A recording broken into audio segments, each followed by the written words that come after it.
When Abby and Helen first asked me to talk tonight, they asked me to talk about search engine optimization. I was a little bit concerned. And the reason I was concerned is because if you look at this picture, search engine optimization is this massive Great Dane, a huge, constantly evolving topic. And the amount of time we have here tonight is this cute little chihuahua. So I thought, well, I'll keep it shorter and simple. And I'll share kind of 5 tips, 5 super fast tips I hope that you can take away and implement. But the last tip is a subject really close to my heart, so I am going to expand on that one a little bit. First of all, I want to apologise in advance because I know there are a lot of really savvy business owners here. So if I'm teaching you something or talking about something you already know, just go to sleep, have another gin, whatever, I apologise in advance.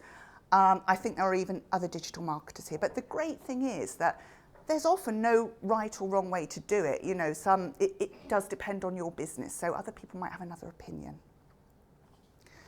So moving forward on search engine optimization and my super fast 5 tips, the first thing to think about is that SEO is a massive subject. Google has about 200 indicators in their algorithm, and it constantly changes and constantly updates. And they only really care about one person. They don't really care about you or your business or your website. Well, indirectly, they care about your website. The person they really care about is that end user that's typing into the search bar. They want to give them a results-based experience. So one thing that always hacks all of us off when we're browsing the internet is when websites take ages to load. So the need for speed is really important. And there are a couple of things that you can do that will help speed your website up. One is make sure that your images are all optimized. Now, part of the services offer is we design and build websites, and we quite often we only work with WordPress, but we quite often load a plugin called Smush, and it literally just smushes images. Also, you can get kind of caching software that will speed up your website. So your load speed is really important. So have a look at your website. If it's not loading fast, then talk to your website provider or your hosting provider to see if there's anything they can do to speed it up for you. The next thing to do is to step up your security. And there I'm talking about, SSL certification and HTTPS. So HTTPS at the beginning of the URL used to be solely for banks and online payment, people who took online payments.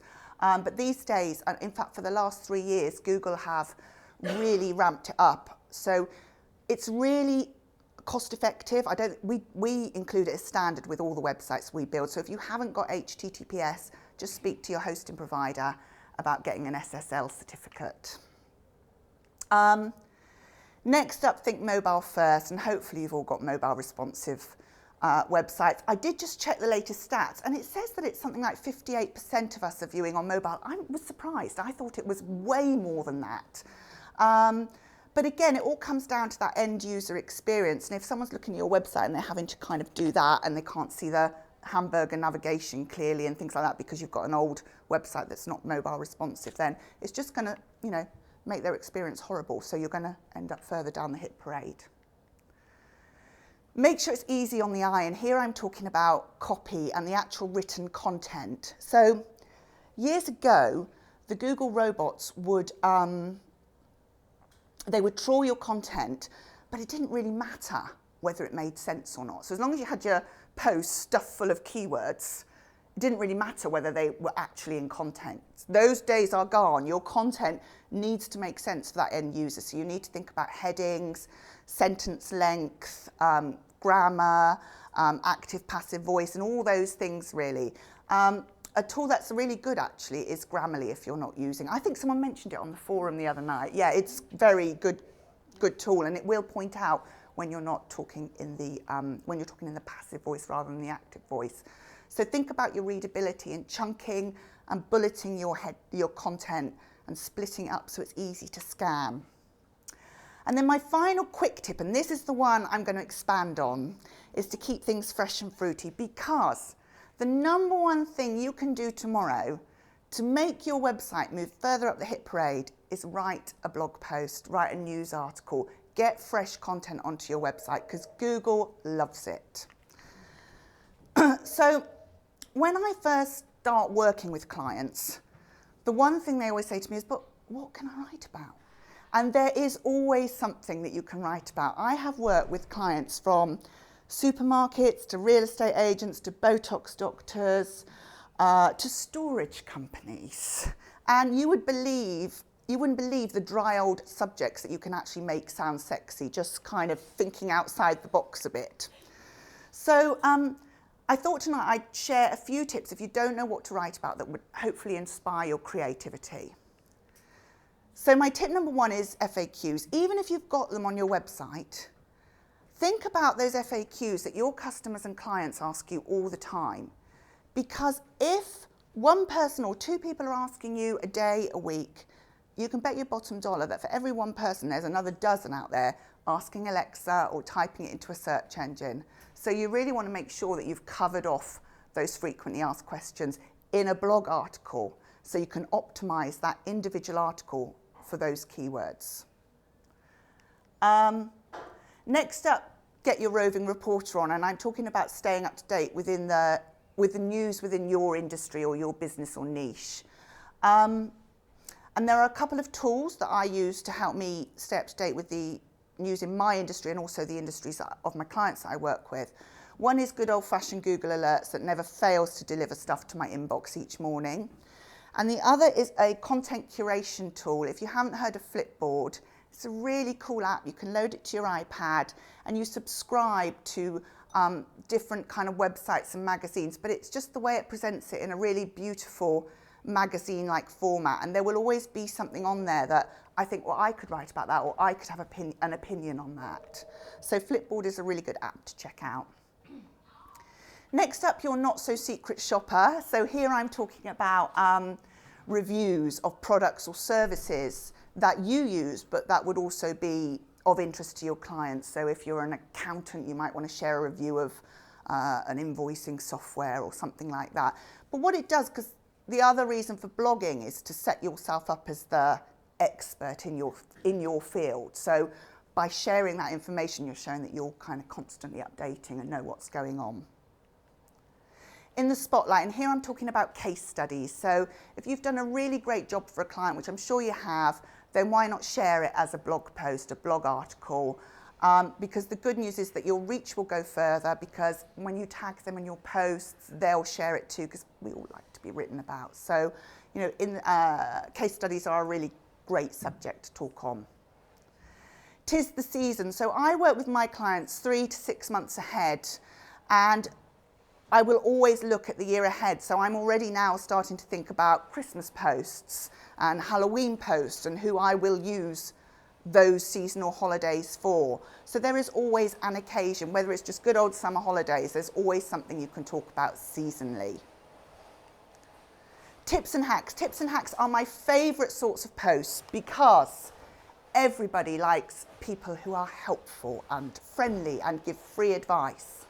So if you look at my website, everything that I do for my clients, you will find on there under my blog. You will find articles that teach you how to write a really great homepage. They will teach you how to optimize a page. They will give you tips on SEO, how to write a blog post. So everything I do is on there for free. You just have to look for it. And people say to me, but why do you get paid for it if you give it all away for free? And the simple answer is that for every one person that takes with it and runs with it, there will be another dozen that want to concentrate on their core business and get you to do it for them. So, you know, just showing yourself up to be a really helpful person, sharing all the information you know, is a really good way to write a blog post. Be a chat show host. And here I'm talking about guest posts. So if you really are stuck and you think, I have got nothing I can write about this month, get somebody else to do the work for you and get a guest blogger, so somebody from a company whose values align with you, another brand. It could be a customer that you've done a great job for.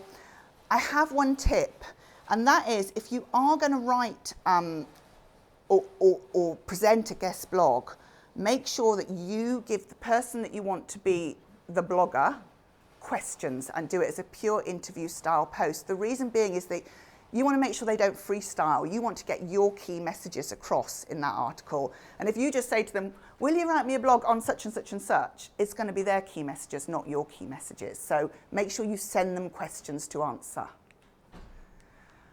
Go green. So recycling. If you've been blogging, if you've blogged for a while, you'll have a whole back catalogue. I've got years of articles, and if I get really stumped, I will go back and I will pick one out and I will just rehash it.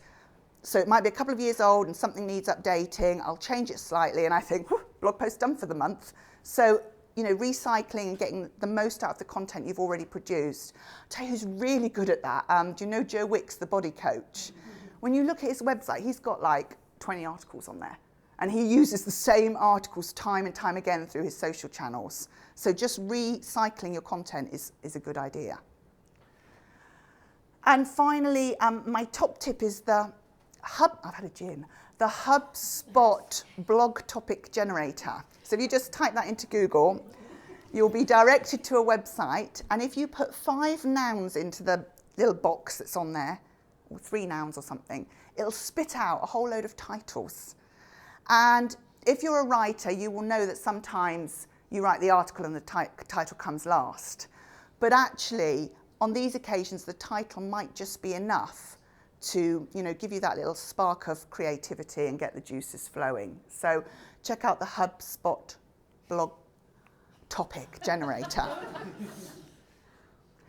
So the next question that I get asked when I work with people is, well, how do I do it? You know, what is there something I can follow, a template, a guide? And of course, you'll have your own style, but there is kind of a guide. So first of all, I'd say, make sure your posts are all 300 words long, at least. Not too long, don't want them too long, but at least 300 because Google won't register the content if it's not 300 words. And you really need to be blogging at least twice a month, she says. Don't look at my blog. I'm too busy doing it for other people. And start with a stonking headline, because when we sit down in the morning and we look at our Mighty Networks feed or our Facebook feed, we are bombarded with information and we just glaze over it. So your headline is the most important thing because that's what people see. And you really want to entice them to click on the link because click-through rate is really important for Google. So I often try and keep them fairly short and I try to make them personal. So I kind of try to use your guide to or 5 tips to help you because I think that, you know, keeping it personal sometimes helps. Next up, get the party started. And I'm talking about your introduction. So people have clicked on your link. You've got about 3 seconds to convince them not to click away again. So you really need to tell them in that first paragraph what problem you're going to solve, you know, how investing their time in your article is going to help them. So get that across in the first few sentences, bearing in mind that you also need to get your keywords in there that you want to be found for.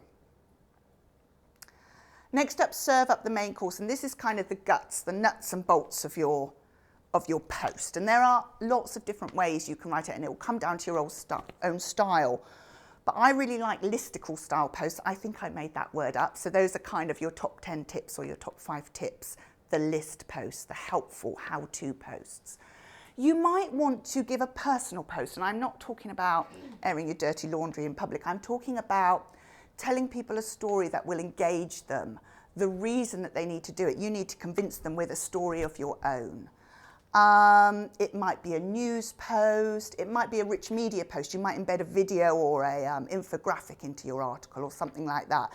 I've got a whole list of these on my website, so do go and find them if you want to, the kind of different styles you can find, but I won't go over them all now. Oh, look, that's not come up properly. After that, a picture paints 1,000 words, and I know there are lots of photographers here, so you all know that. But not all of us have got the budget to have beautiful banks of images of our own. And of course, with Instagram and all those things, images are really important because when you share that link, especially through Facebook, it's the image that's going to show up with your stonking headline. So you need to pick a goodie. Of course, you can use stock imagery. But the trouble with stock imagery is it quite often looks like stock imagery and you've seen it 100 times before. So there are a couple of sites that I use that you might have heard of. One is Unsplash, which has beautiful images. It's all royalty free. You can credit the photographer if you want to within your post, but they really do have beautiful images. Another one is a site called Death to the Stock Photo, which is a subscription-based service. It's not cheap, but you get kind of banks of images every month. So really good for lifestyle and wellness blogs and things like that, the Death to the Stock Photo.